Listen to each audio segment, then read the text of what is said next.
So, all right, just start here and fresh. Let's go. Welcome, everybody, and thank you so much for joining us. As always, all time, chipper and ready to rock and roll for this next session of our Full Circle Beverage Conference live at home. This is going to be a particularly cool session only because it addresses a topic that is wine, but not necessarily regionally or varietally driven wine, and it's be wine from the standpoint of production and stuff. And this is a element that we added, I guess 2 years ago. When feedback from you, we always are responsive to the feedback we get from our participants in asking for things that were a little bit more production driven. So we started last year with a session on the role of yeast and specifically the role of native fermentation in wine and wine style. And this year we are doing the role of oxygen and how it relates to wine, primarily from the standpoint of being in bottle at the point of bottling, but you're going to hear in a minute too, we're not limited to that. And I think a lot of you have a tremendous amount of interest of what happens to the bottle once the cork has been pulled and the role of oxygen in wine subsequent to pulling the cork out. So before we do that, I just wanted to say that it's not going to be just yours truly talking. I know that you're absolutely thrilled about that you're going to get a few other voices in there, but my compatriots in crime will be Francois, Margot with DIAM Bouchage, who will be leading primarily and speaking to us about oxygen transfer and oxygen ingress, and then our incredible vintner panel, who I will introduce in a minute. However, as we always know, before doing that, let's get a little housekeeping knocked out there. I am never presumptuous to think that everyone who is all in attendance with us today has been with us since day one or has been to another program before. One of the really cool things about this, as I'll explain in a minute, is your ability to come back after the fact and listen. So for those of you who are familiar veterans, the picture that you see on the right-hand side of the screen needs no explanation. For those of you who are making your maiden voyage with us today, a simple reminder that for today and for the balance of the sessions moving forward the rest of this week and next week, we live, breathe on Zoom and Zoom through the Thinkific platform, with the fullcirclelive.thinkific.com thing being the URL that you're all used to. What you'll notice here is that this platform indeed enables all of us to connect to the live session for going there, and that's obviously the fourth bullet down there. I hope that you're all taking the opportunity to follow them in order, which is to say, take a look at the seminar overview ahead of time. I say this only because not only does it give you a general sense of the narrative that we will be hitting over the day and the topic, but also there is where you're going to see pictures and more detailed biographies of our individual speakers and panelists, and a lot more articulate than I would ever put forward in my time. So do take a moment to always read through those. To the extent that wines are live in a session too, it'll also ensure you're dealing with the right kit and everything too. I also want to encourage people that at the very bottom of that, we have our happy hour, or actually happy half hour, which always follows after the session is over. This is a great opportunity to come in when we play Hollywood Squares and the Brady Bunch, and everybody's picture and voice is online at the same time for socialization, for further questions about the topic at hand. A little bit more intimate than the big powwow that we have right now.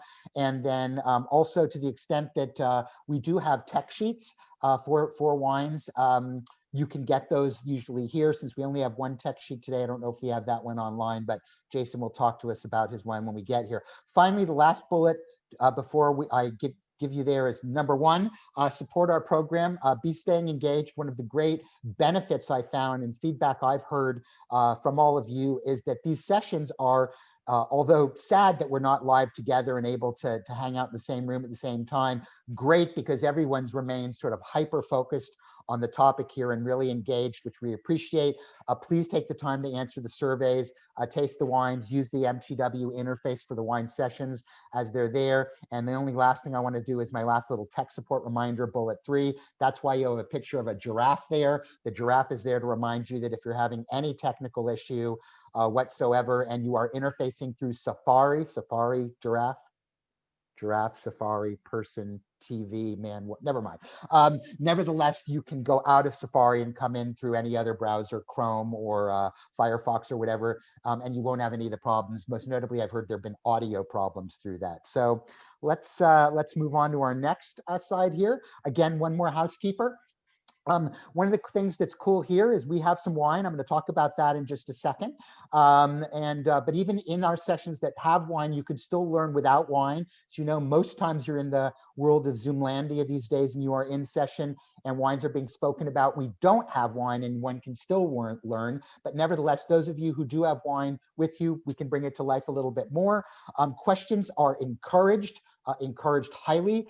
Today, I think there's going to be a tremendous number of them, and please use the Q&A feature there or through, you know, the email thing, and put your questions there. Li Meng will be parsing them out to the community afterwards.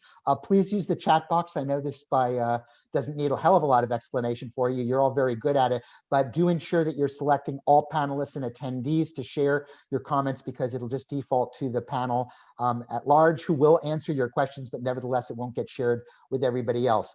Somebody asked earlier, and I know a number of you have interest in knowing if after the fact, or if you weren't here, but you are here, I don't know, you want to access the recording a little bit later. All of our sessions are archived in Thinkific, and you can go back at any time and watch the program at large and enjoy it. And then last but not least, and I think this is almost a bullet that I'm about ready to nuke because you've been so good about it, is be prompt so we can start and finish on time. We're very respectful of the fact that you are not the only folks that have our needs at heart these days. You have other people dependent on you, work and otherwise, and we can start and finish on time. You get the balance of your day accessible to you. So thank you all for following along there. So let me, by virtue of thumbnails right now, just explain or give presentation to who our panelists are today. You will see these folks all appear on screen at their anointed hours. They will leave the world of thumbnail and enter the world of live talking box on the right-hand side of your screen. Francois Margot with DIAM Bouchage, who I will introduce momentarily. We have Olivier Barnard with us from Domaine de Chevalier in Bordeaux, where I think a number of us wish we were today. For those of us who wish we were in France, but maybe have a more Burgundian heart, we would be hanging out with Romain Taupenot at Taupenot-Merme in Burgundy. And for those of us who are afraid to get on a long distance airplane flight, you'd probably be rather hanging out with Jason Lett up at the Eyrie Vineyards today in the Willamette Valley of Oregon.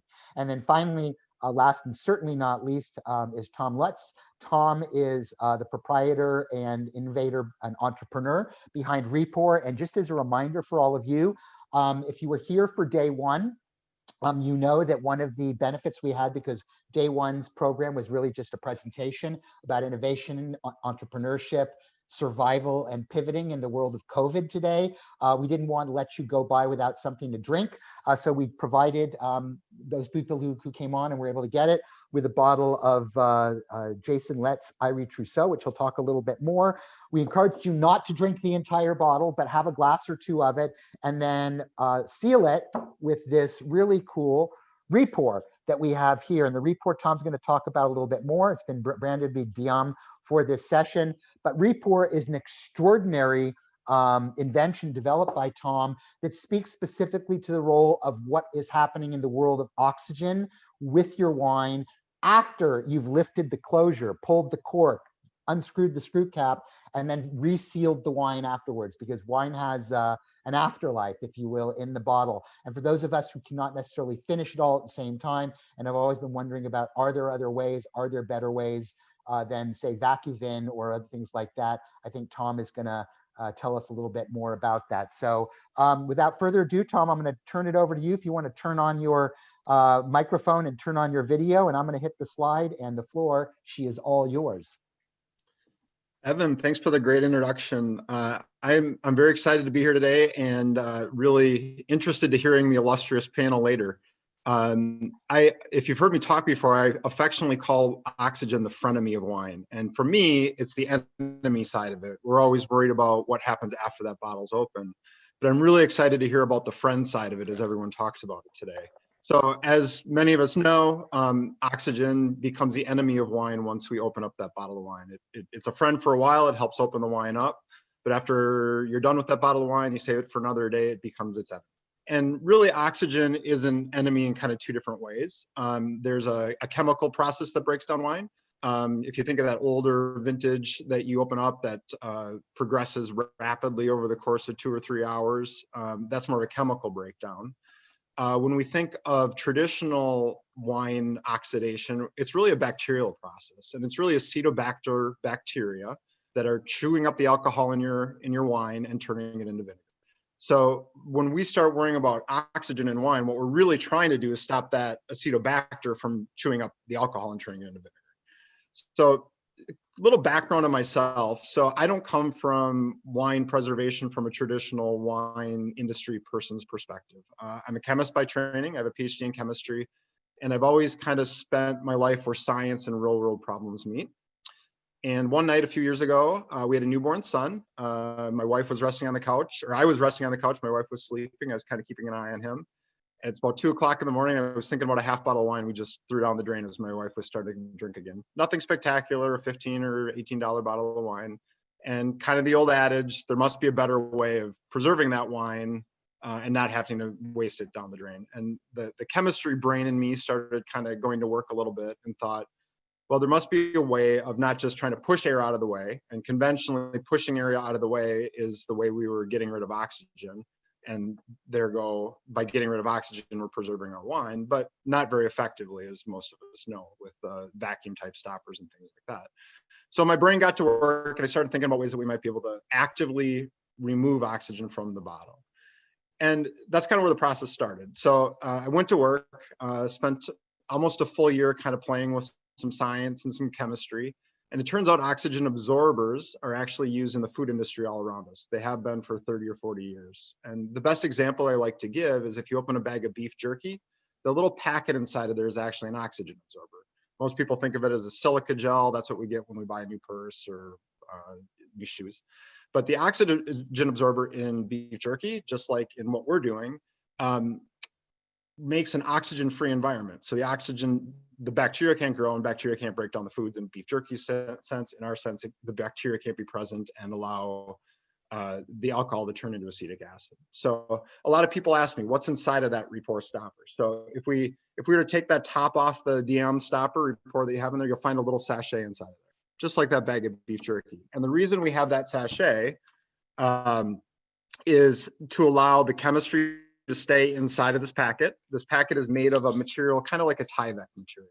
It allows air to pass, but not liquids or small molecules to come back out of it. So what's inside the packet stays in the packet. If the wine were to come in contact with it, it wouldn't get inside of the material that's inside of it. So that's fundamentally what's inside of it. But what's inside the packet? I always get that question. So we're actually, the actual chemistry fundamentally is pretty simple. It's iron plus oxygen is iron oxide. And there's some proprietary blend that makes it work well in a wine environment, but that's it. And there's no byproduct of that chemical reaction.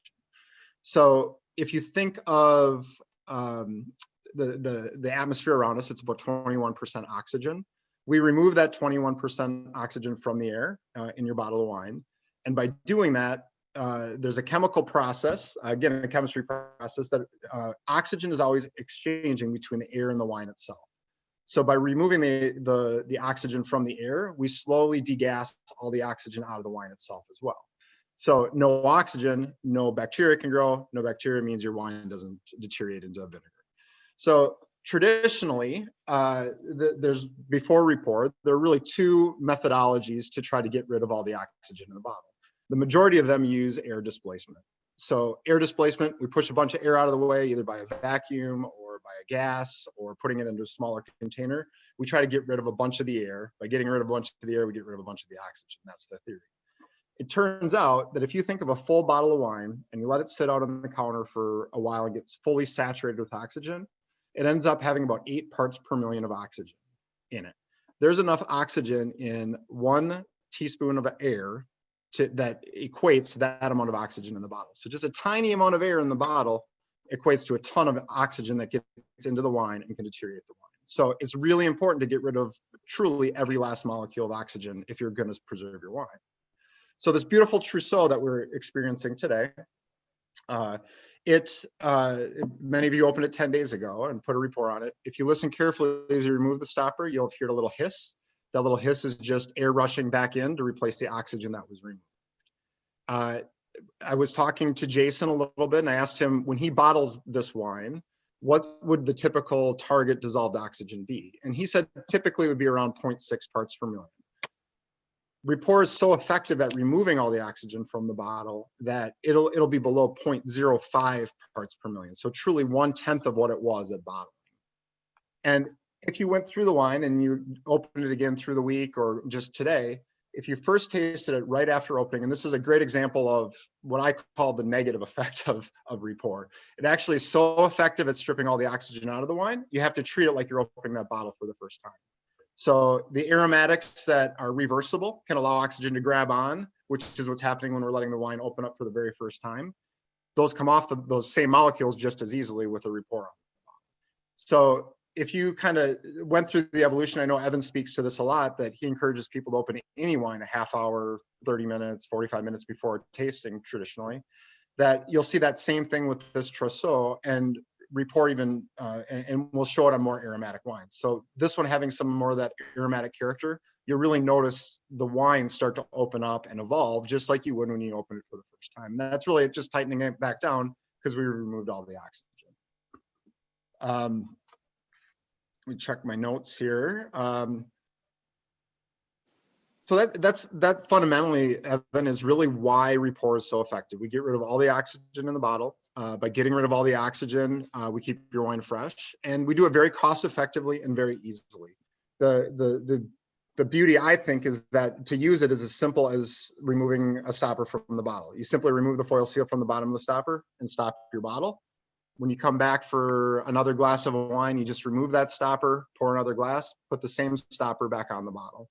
One stopper is good for one full bottle of wine. So I like to kind of compare it to a tank of gas. There's enough active ingredient in that stopper in one Repour to save one full bottle of wine, glass by glass, over 5 glasses. And the logic is one glass gone is 150 milliliters of air, 2 glasses is 300, 3 is 450, 4 is 600, and after 5, your bottle's empty. So if you add all that up, that's about 1,500 milliliters of air. The absolute maximum capacity of one of these stoppers or one of these packets will remove all the oxygen from about 2,000 milliliters of air. So there's a little extra capacity in there if you're doing some smaller tastings, but it'll really keep that bottle fresh, kind of glass by glass until the last pour. And we're getting, we had great feedback on use in by the glass programs. Virtual tastings right now has been very popular. So we can open multiple bottles and come back and taste them at later. Great. Thank you, Tom. I can imagine people's brains moving 12,000 miles an hour here and thinking, to the extent that for a lot of people, this is probably their first engagement with you, and having that wonderful explanation is there. I know there'll be a lot of questions about this later on, and I remind people we have a Q&A period later. So this has been really helpful, and I think it gives everybody a good sense of how we should be dealing with wines post-opening and all of that. I have to say that I've never made it to the 5th use of the Repour personally. I'm usually finished around 2 or 3, and oftentimes none, but nevertheless, it's great to know that I could use it multiple times, and even more so than recommended. So this is helpful here, and is a beautiful segue into the actual conversation itself, as we're going to be moving here. And I froze. Where am I freezing here? Okay, why is my screen not? Just go back. There we go. Okay, sorry. Thank you, Li Meng, behind the scenes. So we're going to be entering now the pre-stuff there, as Tom alluded to before. And I just wanted to give you a sense of some of the acronyms that may be tossed around over the next bit. And just so that you've got some familiarity to them, any business that we have, be it the wine business, be it, I don't know, consumer electronics, be it food industry, everybody has acronyms that they have to work with. So I wanted to do my best to ensure that you understood the world of acronyms that we're going to be dealing with moving forward. So the first one we have is OTR, and OTR stands for oxygen transfer rate. And that's, as it suggests, how the oxygen is transferred into the wine. That's a very important thing, but it does in fact differ, hence the name of this particular session today, versus OIR, and that refers specifically to oxygen initial release, which Francois will get into in a minute, and really differentiate the two of those. Together, those are going to equal as it moves forward into the wine, into the DO. Tom talked a little bit about dissolved oxygen later. This is how much oxygen there is in the wine pre or post opening, etc. Important to know. And then you add all these things up together and you get TOP, which is the total oxygen pickup within the context of the wine, which then, as I was looking at it, relates to TPO, which is total package oxygen of the wine, which correlates directly with WTF, which, what does this mean to my wine, and specifically to the closure, which gives us our last acronym of that's why we're here, we have today's panel. And specifically, I'm going to ask Francois to turn himself on and join us right now and bring us into this. And how does that have to do specifically with the cork? So Francois, I'm going to turn it over to you. You let me know when you want the slides moved, and I'll keep taking it from there. So here is your first slide. I will. Thank you, Evan. Thank you very much. And hello, everybody. Very happy to be here with you today. So DIAM is a cork producer. We're going to talk about not when you open the bottle, but when you close it. And that's slightly before you open the bottle to taste the wine. You know that producers, the winemaker who makes the wine has the last action before it releases the wine on the market. And this last action of the winemaker is to put a cork in the bottle. And this action, this last decision from the winemaker, is going to have an impact on the rest of the life of the wine. It's the last action. After that, there is nothing else the winemaker can do to have an impact on the wine. So today, when a winemaker puts a batch of wine in the bottle, you don't really know where that bottle is going to go and what the journey of that bottle would be. It can be consumed 2 weeks later in the tasting room, or it can go on a ship in a truck to a restaurant on the other side of the world and be consumed, 2-3 years later, or it can also be stored in a wine cellar and be consumed in 10 years, 15 years, 20 years. And obviously, with this different consumption, it is evident that the wine, the needs of oxygen into the wine is not going to be the same. So here is now what's happening with cork. People put a cork on the bottle. Why is cork used, and why has it been used for centuries? Well, cork is a natural product, okay, but the only reason why cork was really used is because it's elastic. People have noticed that you compress this piece of bark, it rebounds and it closes the bottle. And that's the way people have been closing bottles of wine for centuries, and we love it. It's a natural product, and the very fancy stuff about this cork material is that not only it's elastic, but this elasticity can last for a very long time. It's going to decrease like any other material, it's going to lose elasticity over time, but very slowly, and a good cork can save a bottle of wine for over 30 years. And that's fantastic. But, and of course, there is a but. You see on the left side of the slide a cork tree. So just for the little story, you plant that tree, you can harvest your first cork bark after kind of 30 years. And after that, the bark is going to grow on the tree over and over again, and you can reharvest about every 9 years. Every 9 to 10 years, you can reharvest your cork.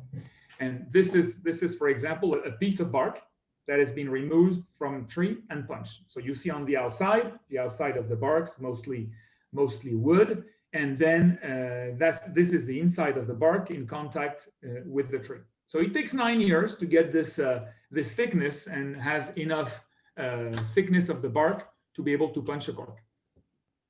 And that's where the inconsistency starts. This material is fantastic, but it's very inconsistent. And it's inconsistent in 3 major ways. First of all, the famous cork taint. You know that depending on where you punch in that bark of the tree, you can have a contamination. The most well-known is TCA, trichloroanisole. But there are many other molecules that can be present in that bark and can contaminate the wine. The second inconsistency is depending on where you punch, you're going to have different elasticity. Some corks are going to be very elastic and are going to be able to save your wine for 30 years. Some others are going to be pretty weak and can be done with their elasticity within 6 months or a year. And that's very problematic to ensure a good aging. And third, inconsistency, the oxygen that's going to go through the cork. This is going to be also very inconsistent. Some corks are going to be very tight structure, depending on how they grow, where they grow, in which conditions, and are going to retain, I'm going to have a little slow OTR. And some others are going to be pretty open in their structure, pretty porous, and are going to allow a lot of oxygen going into the bottle. And that's problematic because each bottle of wine is going to age at a different speed. And if you open 10 bottles of the same wine after a few years, then you're going to have 10 different wines because they will have different evolutions. So why can we talk today? Why can we talk oxygen ingress, and how did we get to this point? So Evan, please. Thank you. That kind of innovation is a long process. It doesn't happen overnight, and so that's majorly the history of our DIAM company. Started in 1939, so long ago. It was not DIAM name at that time, but we went through a few of major innovation along the years. I wanted to mention in the 80s the first wash system. It was an important point. It came from the olive oil industry at that time. You know that a lot of wineries were still using chlorinated products. A lot of cork producers were using chlorinated product to wash the corks. Well, first big innovation, we started the SBM process, works with hydrogen peroxide instead of chlorinated product to clean the cork. And that was a very important first step towards less TCA risk. You know that chlorinated product used as in the wineries or in the cork process can end up into TCA. In the 90s, there was another very important innovation from our group, was the first molding process.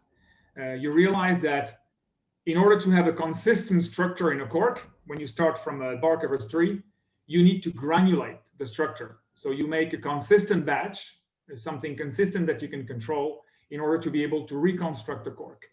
And that was the first molding process. But that was also pretty challenging because we really quickly find out that if you granulate the cork to make a consistent batch, well, any contamination that you have somewhere in that cork is going to be mixed up.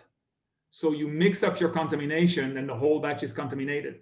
And so were the first aglo corks contaminated at low levels across the board. So that was good innovation, but not enough.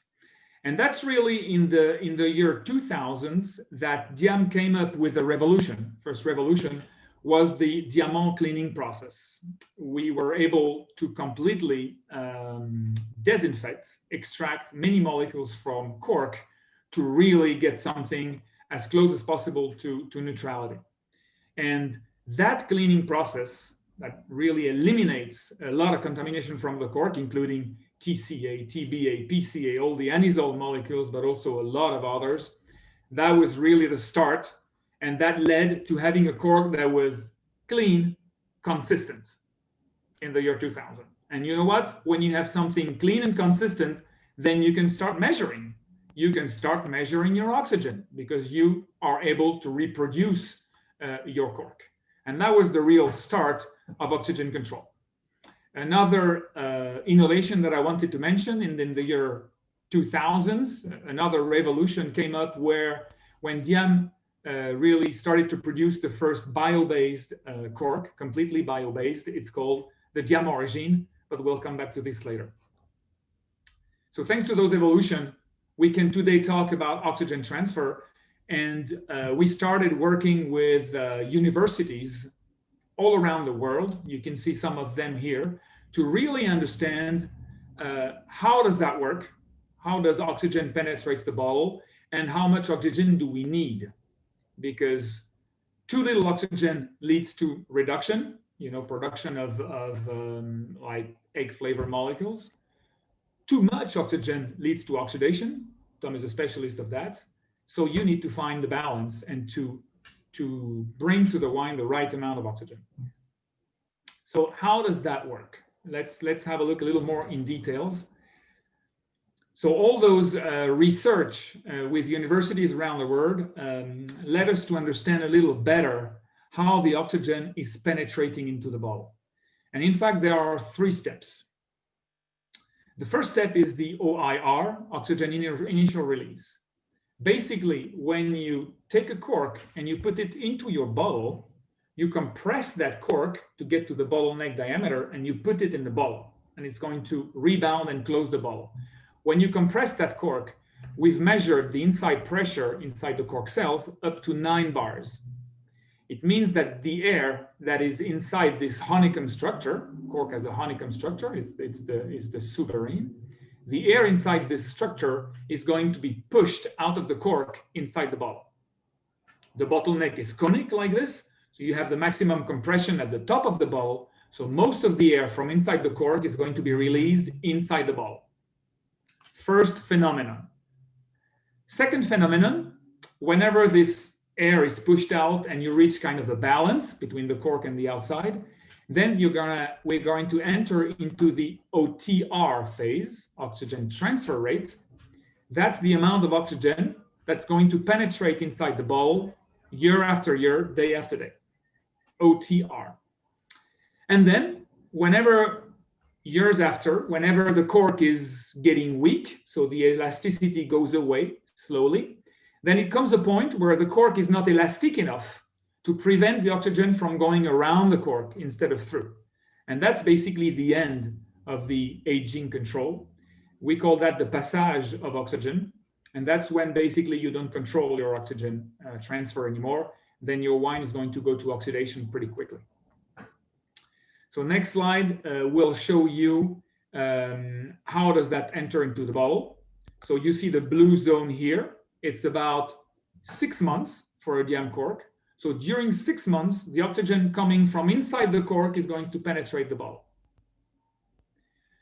During 2 to 30 years, depending on the aging process, you're going to have the oxygen transfer rate, oxygen going through the cork, entering into the bottle. And then the passage after that, when the aging is basically finished.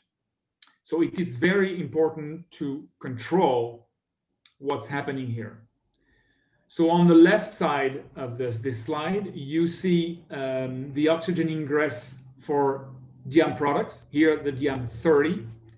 You see that in the first 6 months, you're going to have a quick increase of the oxygen penetrating the bottle. This is going to end up after 6 months with about 0.8 milligram of oxygen in each bottle.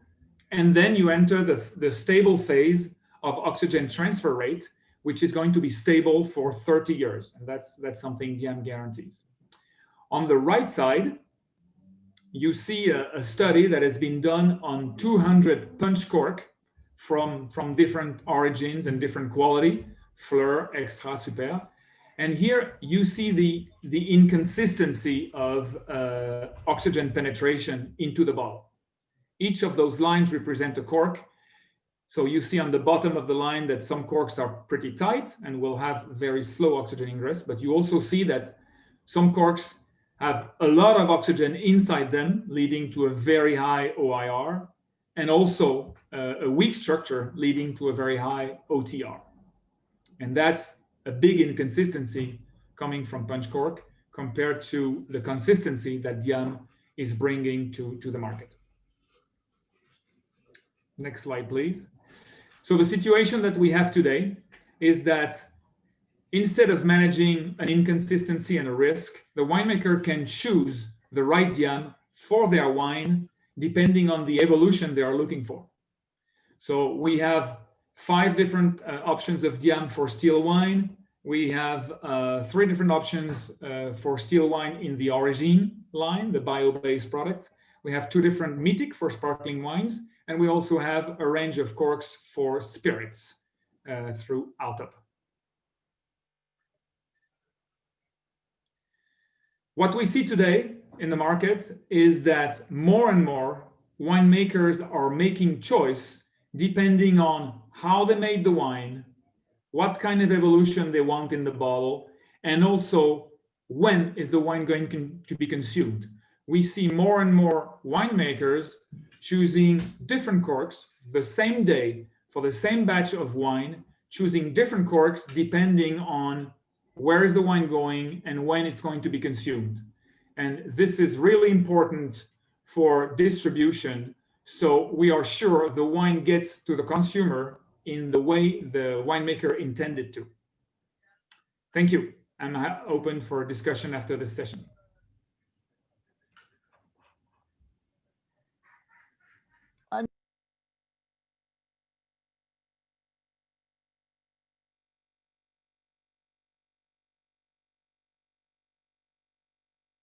Unmute. All right. Keep muting and unmuting.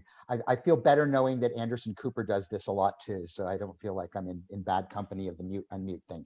Francois, that was spectacular. One of the things I appreciate, and we've worked together for a couple of years now, is your ability to take a very complicated topic and simplify it down so it's understandable for everybody.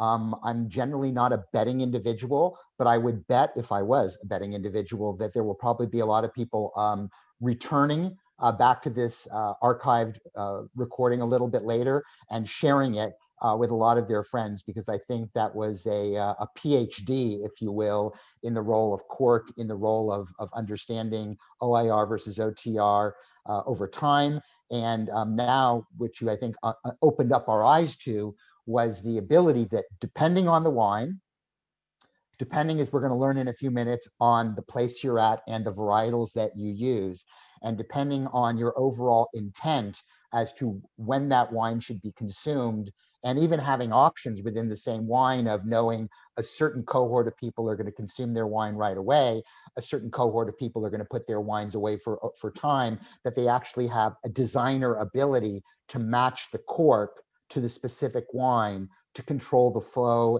and the ingress of oxygen into that wine and transfer into that wine over time for maximizing our collective enjoyment there. Absolutely extraordinary stuff. Thank you for that, Francois. So the next segment we're going to be talking about here is getting a view from the vintner, if you will, from the perspective of three different people in three different parts of the world, working with myriad different varieties.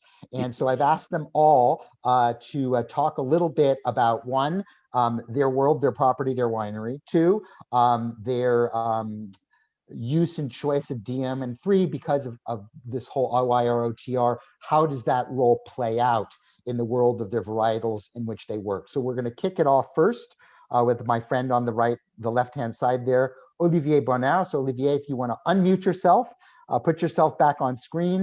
I'm going to turn the floor over to you for the next little bit to speak from your point of view to all of those topics. Olivier. Yeah, even,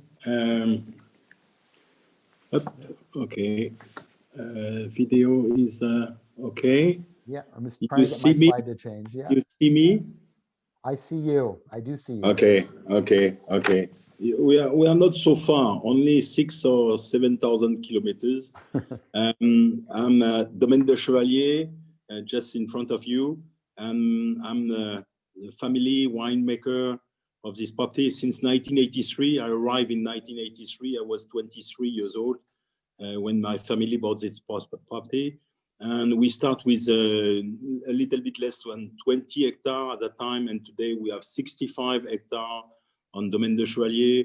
And in fact, we have different property today in the same region, in all region of Grave. We are in this Grave region. And in this Grave region, like in the Médoc, you can have Saint-Estèphe for Pauillac or Margot. We have Pessac-Léognan in the Grave region. The top of the Grave region is called Pessac-Léognan. And we are classified growth of Grave, and all the classified growth of Grave, like Aubryon or like Mission-Aubryon, are in this region of Pessac-Léognan. So this is our flagship, Domaine de Chevalier. We have 65 hectares, but we have also different property. So I was quite proud to vinify in 2020. In the last weeks, we vinified 200 hectares, 400 acres on that in this region of Grave, Pessac-Léognan, and Sauternes, because I love Sauternes, sweet wine region. And so in this region, we have different property. And of course, we are making different wine because we are in this Grave region, we are making white wine and red wine. We do also some rosé, and we do also some dry white wine in Sauternes called Clos des Lunes. And we do also some Sauternes also in Sauternes. So all together, we have more than 20 different labels, 20 different wine. Of course, I love wine. And in my own cellar, I have a lot of different wine coming from all the different regions of the world. And when you love wine, you know that a percentage of the bottle you open have a problem. And the problem is not coming from the wine, because if you have a case of 12 bottles, you have one bottle perfect and one which is not perfect. And one is just at the limit, one is perfect, one is average, one can be bad for different reasons. And what is the reason of the difference of this bottle? Is not the wine, is not the bottle, is only cork, only cork. And for the last 35 years, I opened many thousand bottles in my life, many. And a certain percentage of this wine had a problem. Not always bad problem, but not always perfect. And we know, because it's part of our history, that between different bottles, you can see a difference.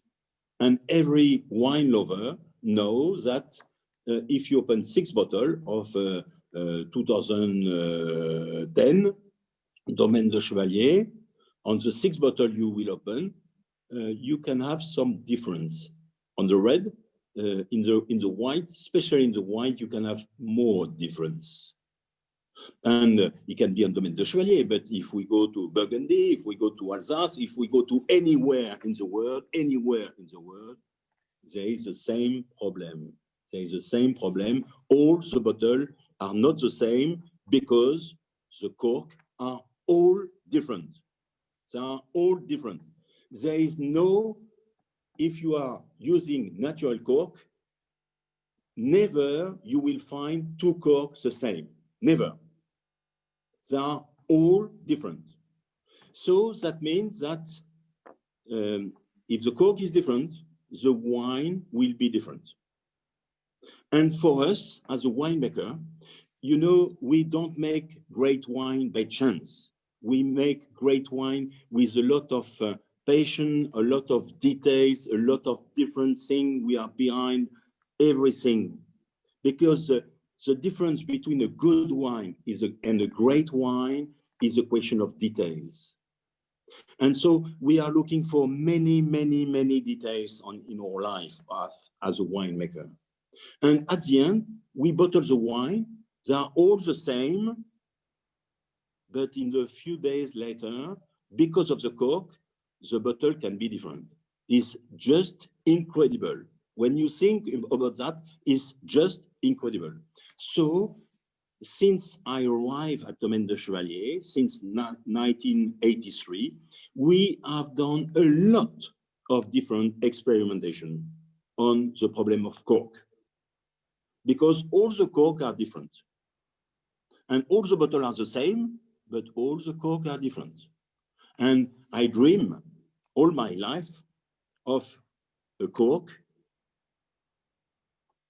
And when you open 12 bottles from the same case, the 12 bottles are the same. DIAM has done it. And I'm not working for DIAM, really. But for me, I have seen some revolution in my life. And in the 80s, I was very close friend from the Riedel family. And the Riedel family have done a revolution in the glass system. And DIAM is making the same revolution in the cork system today. Of course, we will see in the future some people will try to do the same as DIAM, and I hope very quickly we'll have more and more people making very nice technologic cork like DIAM do, because we need that. But since 2008, I make experimentation of different wine, and the best natural cork is never better than the DIAM, but many of them are much under quality than DIAM. And I'm not talking about only quality, sometimes talking about default. And today, you know, I start a dry white wine called Clos des Lunes in 2011. We start with technology cork in 2011. We can open 12 bottles of white Clos des Lunes 2011. They are all great, magnifique. Merci, merci beaucoup. And I'm a great fan of white wine, great fan of dry white wine. And in the last 10, 15, 20 years, I was not so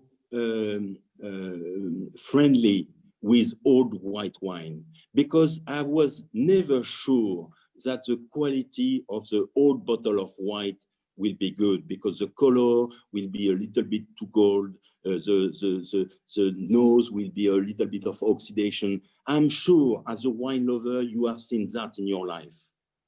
Today, with DIAM, stop. We can open this Clos des Lunes 10 years later, the 12 bottles of the same case of Clos des Lunes 2011, they are all the same. Wow! With no oxidation.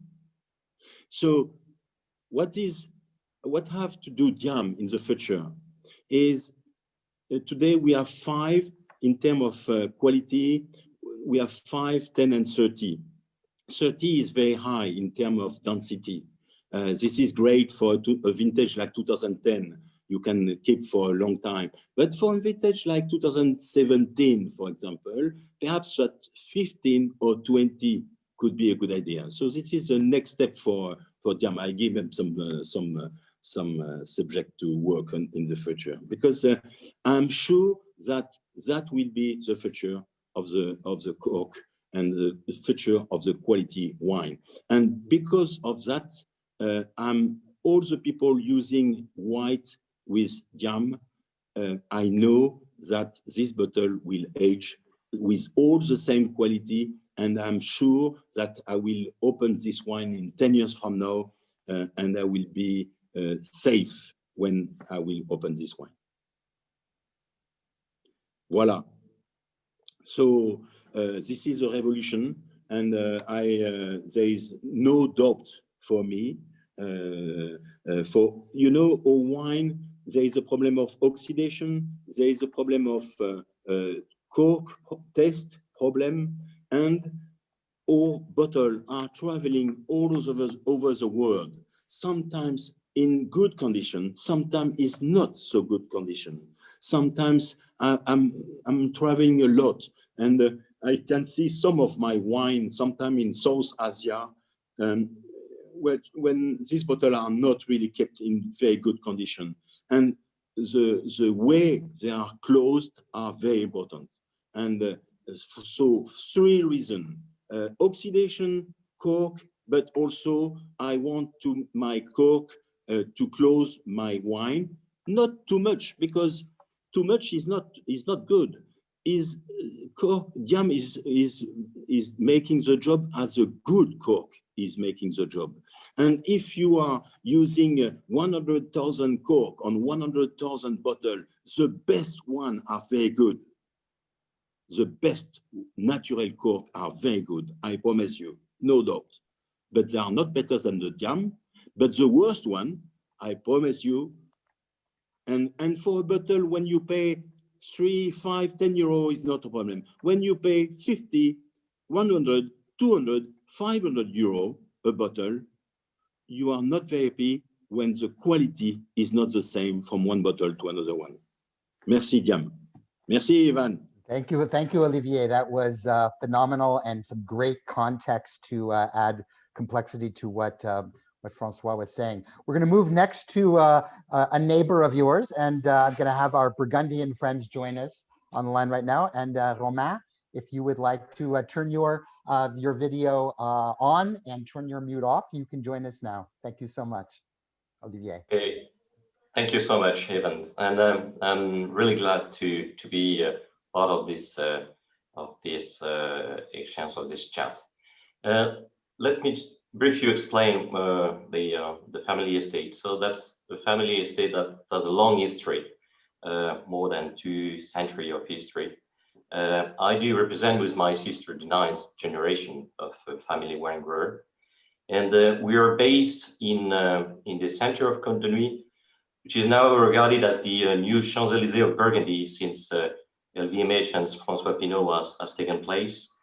And we have the chance at the estate to have vineyards that are spread over the Côte de Nuit and Côte de Beaune.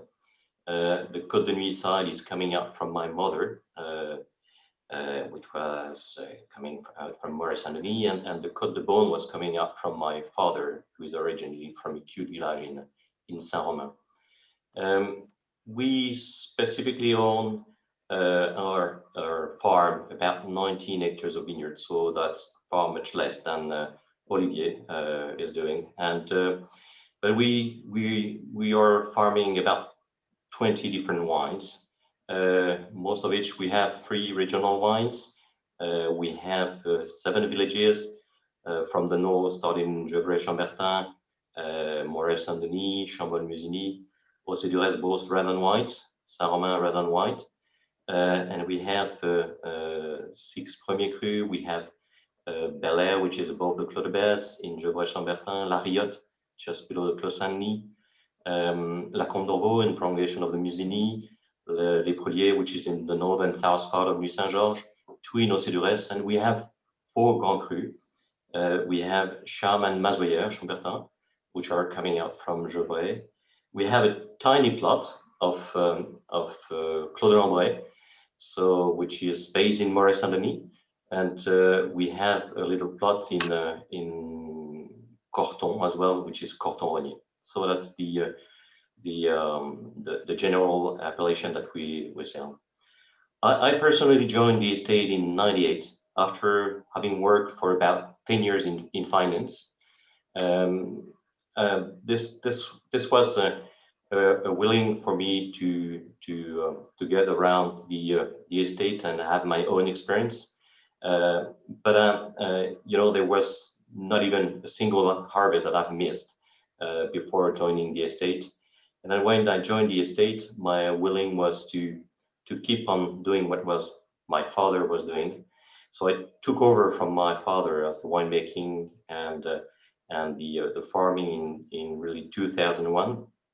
So my willing was to farm organically since that time, and my willing was to produce wine that were really authentic. You know, as I said, we have the chance to have so many varieties in Burgundy, and so there is your duty. You feel that your duty is really to produce wine that are really respectful of their authenticity, of their climat, of their origin, of their vintage. So everything is done in the vineyards and in the winery, so that is respectful of these habits. And the key thing, I would say, is balance. So, and when I really decided to work on the Cork subject, you know, it's as Olivier said, everybody has experimented throughout his tasting life. One that has been badly corked or hardly corked, but I'm sure that probably you've also experimented that within one tasting, blind tasting, you probably have discovered that one of the night and one of the one that was tasting probably the less interesting was actually the same wine. And as previously Olivier said, you know, it's really frustrating from a winemaker's point of view to see that's a work of at least 2 years when you spend over yourself, when you're really working hard. That's the quality of your wine that you produce can be just destroyed by a little closure. And before experimenting to work with DIAM, I used 2 different producers and to try to limit the risk and make the analysis of the risk. But this was not satisfactory. And when you buy, for instance, a car, when you buy a new car, you don't want to buy a car that has any default or any problem of painting. And then, if you're acting on behalf of the consumer, when you buy a bottle of wine, it's no sense that you buy a bottle that you keep it for either a few months or some years or for decades, and then open it at a great occasion, and that you realize that the wine has been spoiled because of the cork, And the problem has become more and more important quite recently, because the cork producers have made quite big improvement in the way they treated the cork and the production side. And it's quite easy to notice when you have a problem of cork, when it's a bottle is very corky, everybody can really realize that the default is coming out from the cork. But when you have a little deviation coming out from the cork because you have a little TCA which is migrating to the wine, then the wine is probably not showing off. The fruit character is not coming out, and even the finish can dry a little bit, especially on the tannins. So for the person who doesn't know the wine, they may think, well, the wine is not necessarily showing up quite well, and this is not because of the wine, but this is really because of the cork that is, have an impact on the deviation of the wine. And this is even more a catastrophe for me, because when you have a really bad cork, that's a problem coming out from the cork. But when you have a small problem which is coming out from the deviation of the cork, then you don't necessarily know or cannot necessarily analyze that it's coming out from the cork problem.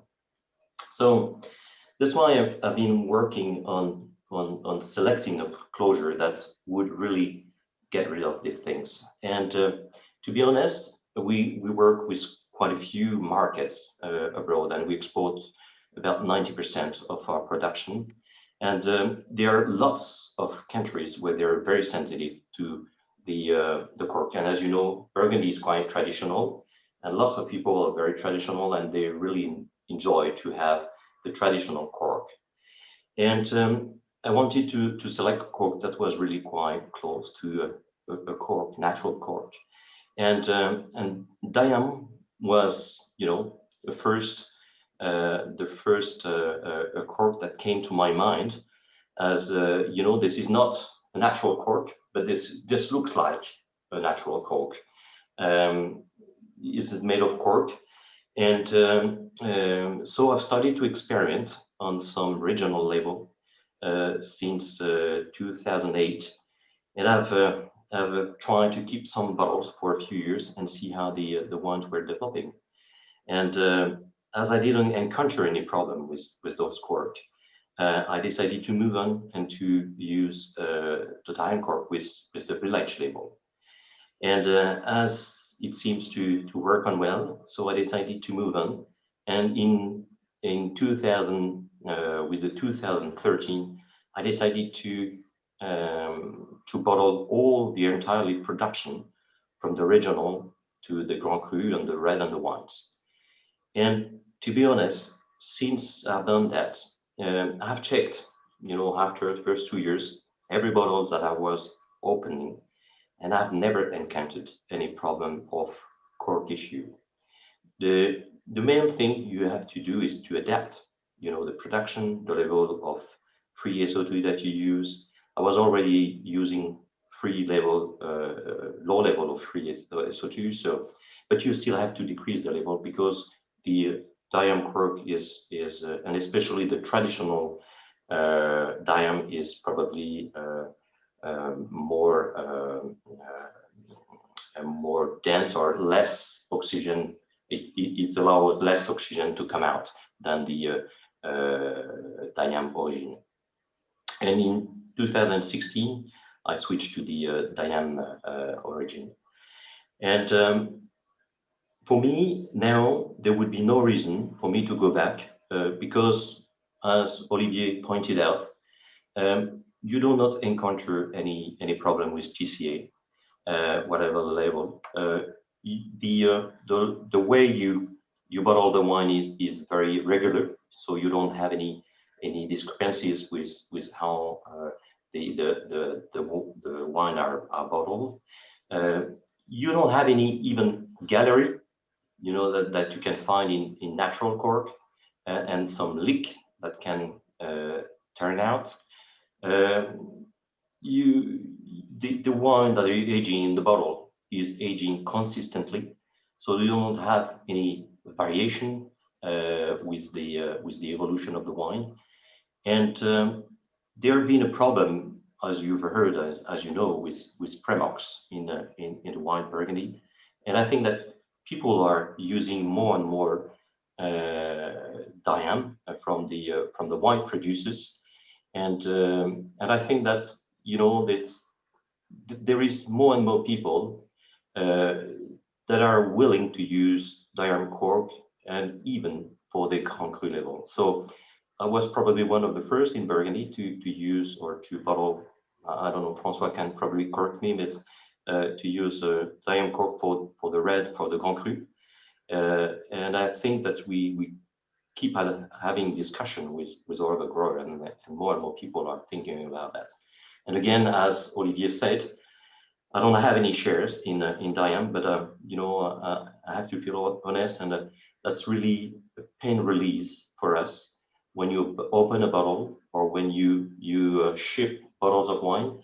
You are not stressed that, you know, out of a certain level of wine, people would open a bottle and find it was be corky or have a TCA issue. So that's really a great effort that they made, and honestly, that I'm very happy by using this DIAM cork. Thank you. Thank you, Romain. Well, if you don't have any shares of stock in DIAM soon, I'm sure that Francois will figure that out. I couldn't think of more better, honest, authentic, experienced testimonials to what they've been doing and achieving over the years than those two presentations. Our final speaker is on this. We're going to come back home, if you will. It's fly over back to the United States, and it's going to be Jason. Jason, if you want to turn on your camera and your thing, he's going to take it over in a second. But I'd like him to take the opportunity, since we have him here, to talk a little bit about his wine first. We've been enjoying this delicious Trousseau today and 10 days ago, and we would be remiss in not asking you to talk to us a little bit about the wine before you talk to us about your own experiences with DIAM, oxygen, and more. So, Jason. Super. Well, thank you, Evan, and Romain and Olivier. Those were great presentations. It's you know, the wonderful thing about Zoom is being part of this big worldwide community. So I really enjoy this opportunity. So the wine that you're tasting, this is the 2017 Trousseau.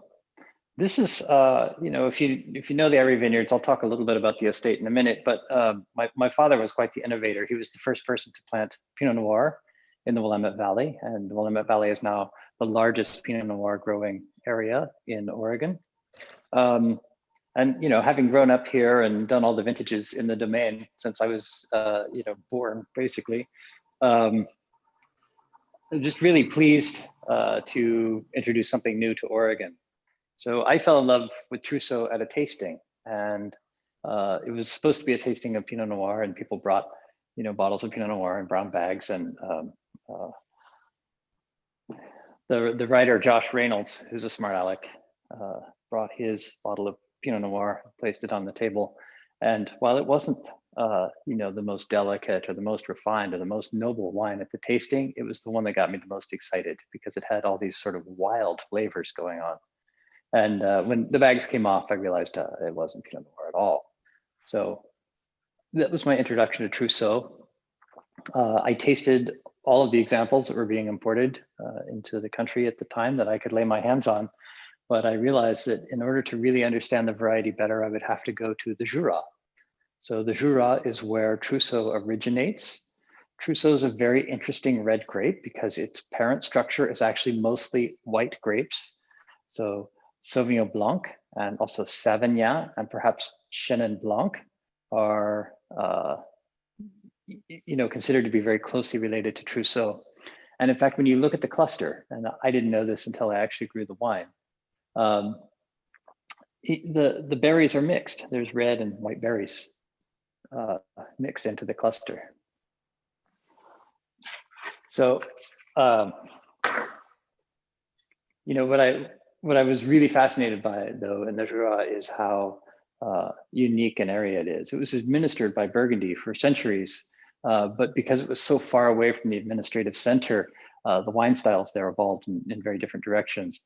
White wines were often bottled with several years of age before going into the bottle, whereas red wines were bottled with only a few months. And so you get these very fresh, bright, fruity, refreshing reds, and these sort of brooding, powerful white wines coming from the same region. And also a lot of unique varieties like Trousseau. Trousseau also has another home. So about 200 years ago, someone, we don't know who, took Trousseau from its homeland in the Jura down in southeastern France and took it to Portugal and Spain. And so Trousseau is also used there. In fact, it's one of the wines that can be blended into port. In that region, it's called Bastardo, but there are some other wonderful names for it too. Maturana Tinta, Meranzao, and Verdejo Negro are all synonyms for Trousseau in the Iberian Peninsula. The wine is sealed with, let's see here, a DIAM 10. And if you look closely on these DIAMs, you'll see a little tiny O, and that denotes the origine. So that's the binder in this cork, the one that's holding all those wonderful cork particles together, is a naturally based binder. And Francois mentioned that a little bit, but I think it's a fantastic closure. So a little bit about the domain. Like I said, my name is Jason Lett. The domain is called the Eyrie Vineyards. And Eyrie is a hawk's nest. And yeah, if you look at that picture, you'll see that tree above the vines is the Eyrie tree. And as my parents were planting those first vines in the Willamette Valley in the mid-60s, there were hawks nesting in that tree above the vineyard. And my mother, who is an English major and knows lots of fancy words, came up with this moniker, the Eyrie Vineyards. And for them, it really denoted that connection between the vines and the place. And that's something that's been very important to us. All of our wines are produced organically in the vineyard. And we're about 22 hectares planted altogether. So Romain was at 18 and Olivier was at 200. So we're much more sort of down towards Romain's end of the scale. And for many of the same reasons, we're dealing with a lot of diverse parcels, and we like to, try to keep a single personality, which in this case would be mine, making those decisions about the wines and what to plant and what to innovate with. My experience with DIAM actually starts with my father. I had a couple of experiences in the mid 2000s. My father, I came on as winemaker, having worked here for many years off and on, but I came on as winemaker in 2005 because my father fell ill. And we had 3 years to work together, which was amazing. And I'm really glad I had that opportunity. But one of the things that we would do is to go down and raid his cellar. And a few months before he passed away, he told me to go get the bottle, right? So we had a bottle of 83 Grand Chazot from Romain Conti. And it was a bottle that he had been saving for decades to share with me. And we kind of realized that this was going to be one of our last opportunities to do that. So I went down and got the bottle and pulled it, and brought it up, and we opened it, and it was terribly corked. And I'm still mad about that. That experience was taken from us by through no fault of the people at Romanée Conti, but just by the very nature of cork itself. And at the same time, I was having other experiences with corks.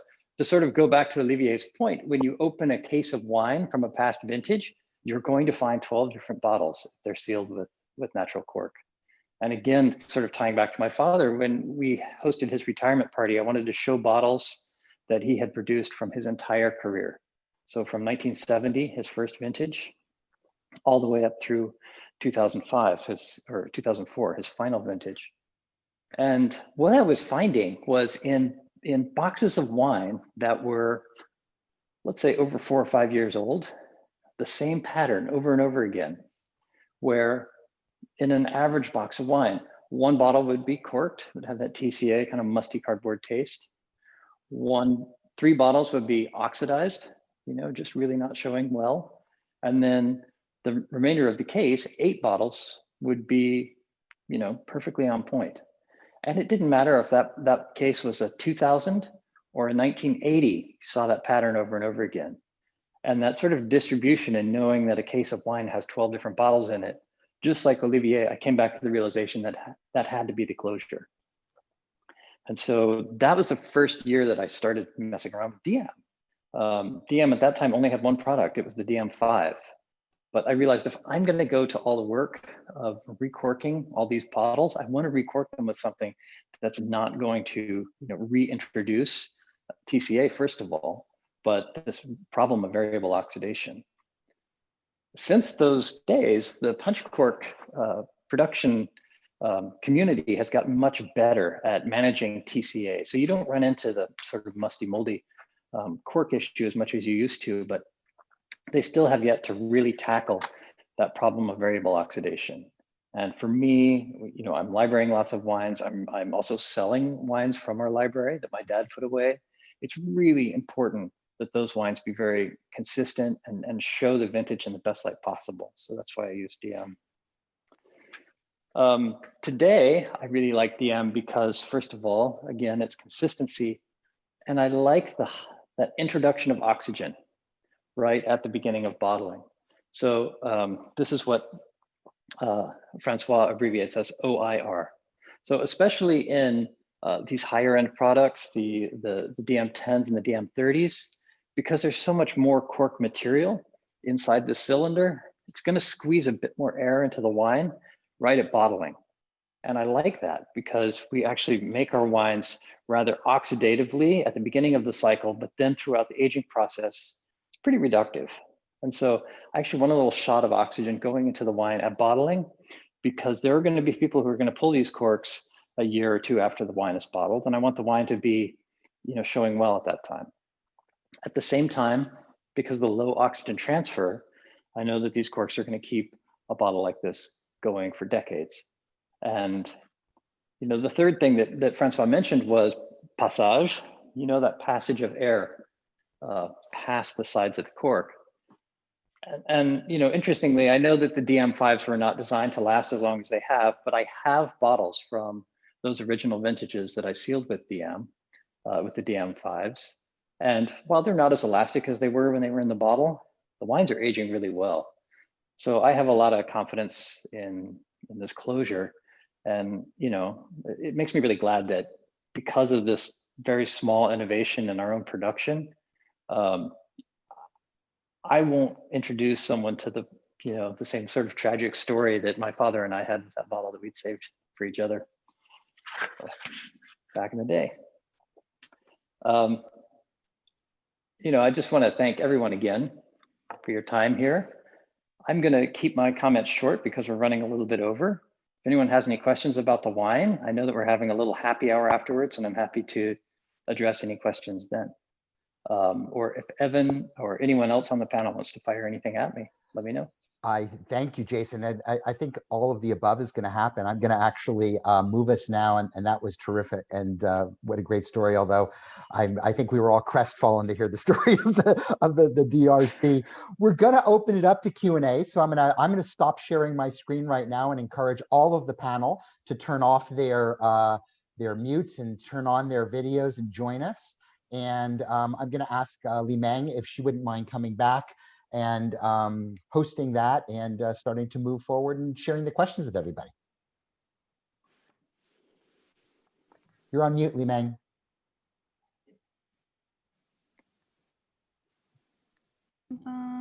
There you go. It's the Anderson Cooper syndrome, I tell you. I know. Thank you, Jason. Thank you so much. That was an amazing story and an amazing wine. And I do want to apologize.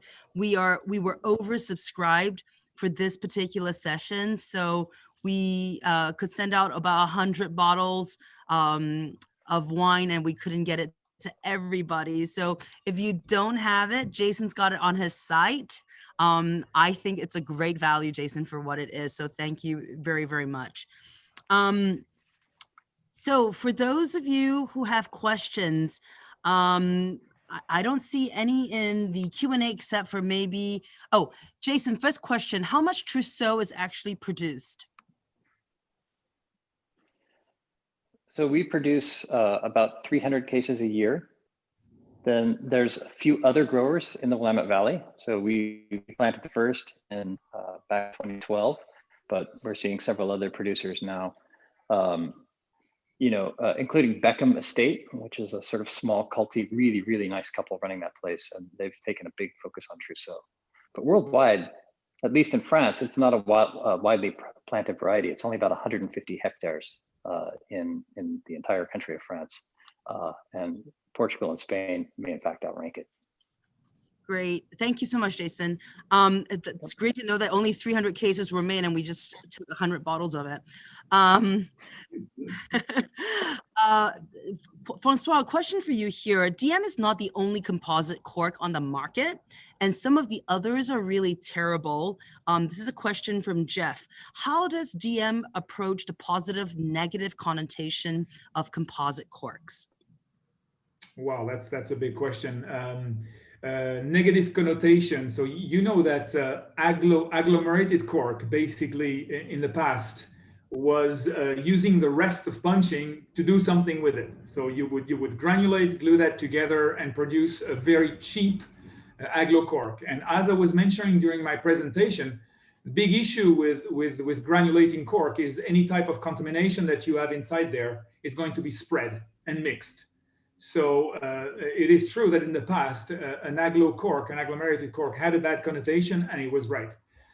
It is not until DIAM really discovered a way to completely clean the cork, and we're still the only company in the world to be able to really disinfect the cork and get it close to neutral, that we can really use this agglomerated technology to produce something consistent. So really, it's the DIAM cleaning that really changed the pattern here. And now that we've demonstrated that we can control the neutrality, so the cork, we can mitigate the cork taint. We can control the oxygen to guarantee the aging. Now people are using the cork, and I can tell you on the market the negative connotation is gone.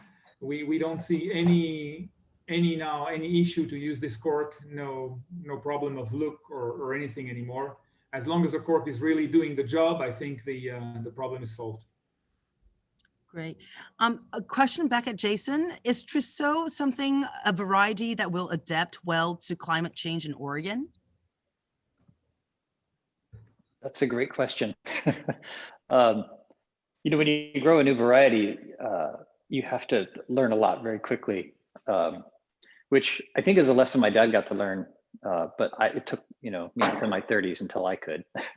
I was not used to how quickly this variety goes from being underripe to overripe. Pinot Noir has a much more sort of elegant ripening curve, whereas Trousseau sort of bumps along at green and then can very quickly spike up to a high sugar level and incredibly high tannin levels, which is probably why it's used for port.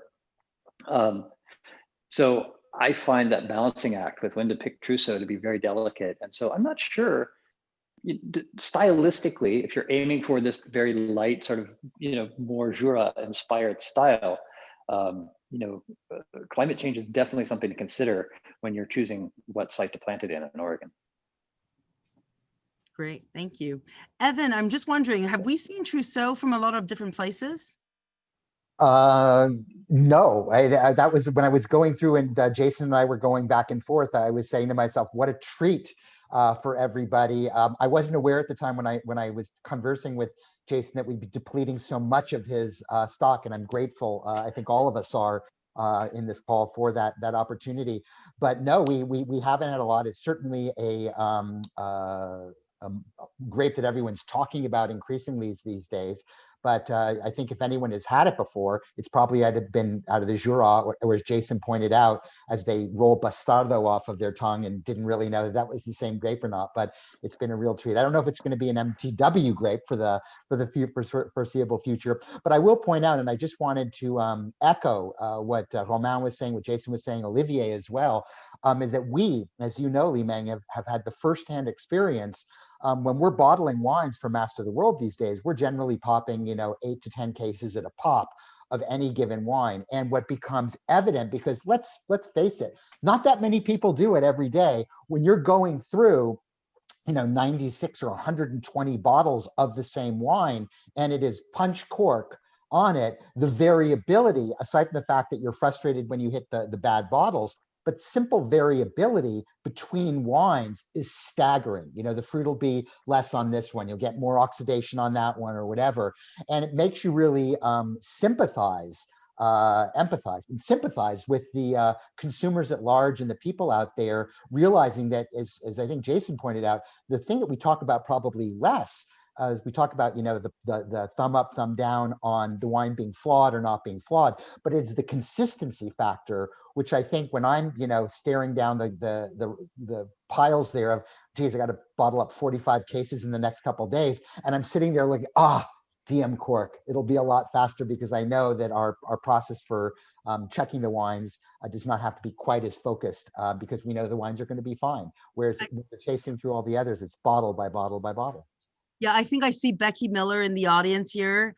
And she literally is one of our Master of the World sommeliers on our rebottling line. And when she sees DIAM corks, I think they're doing cartwheels when they see that.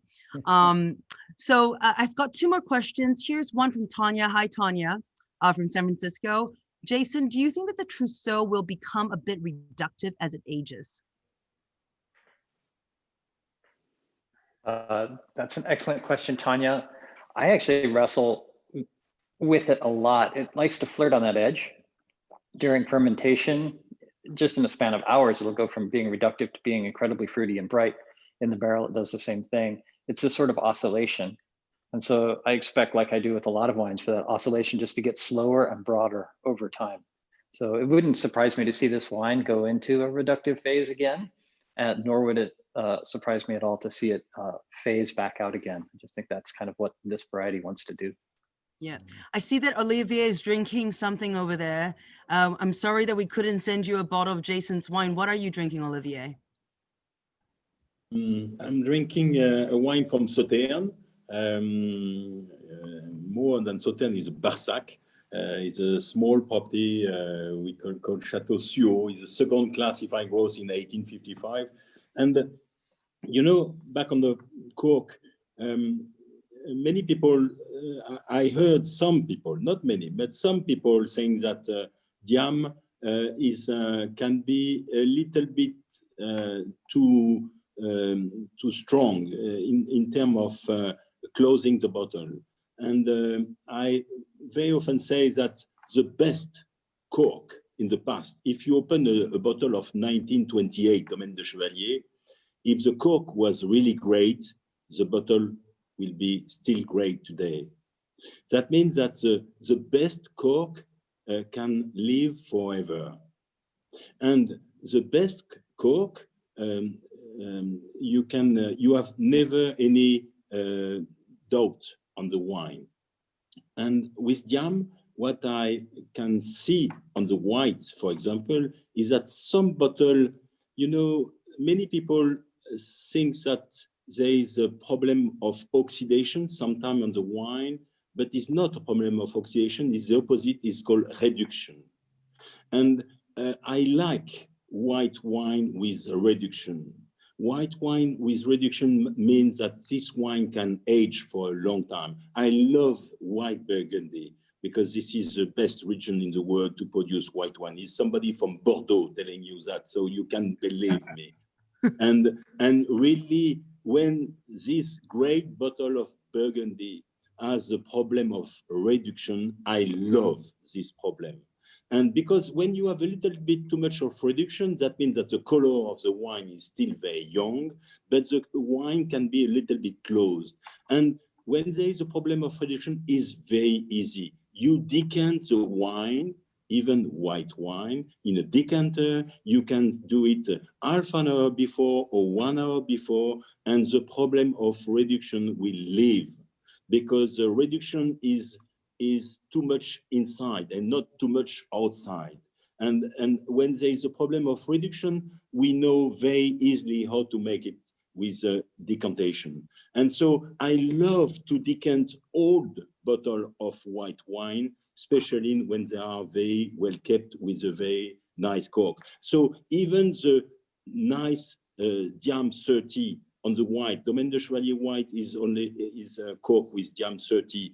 And if this wine is a little bit too closed, perhaps with a little bit too much reduction in the first few years, no problem. I love that. I know that with oxidation, that means decantation, the wine will be okay in a few minutes. So there is never any problem with reduction. There is only problem with oxidation. Oxidation, you cannot do anything, but reduction, it's easy to do something. So sometimes people say that DIAM makes some reduction in the wine, like the best cork do in the best bottle.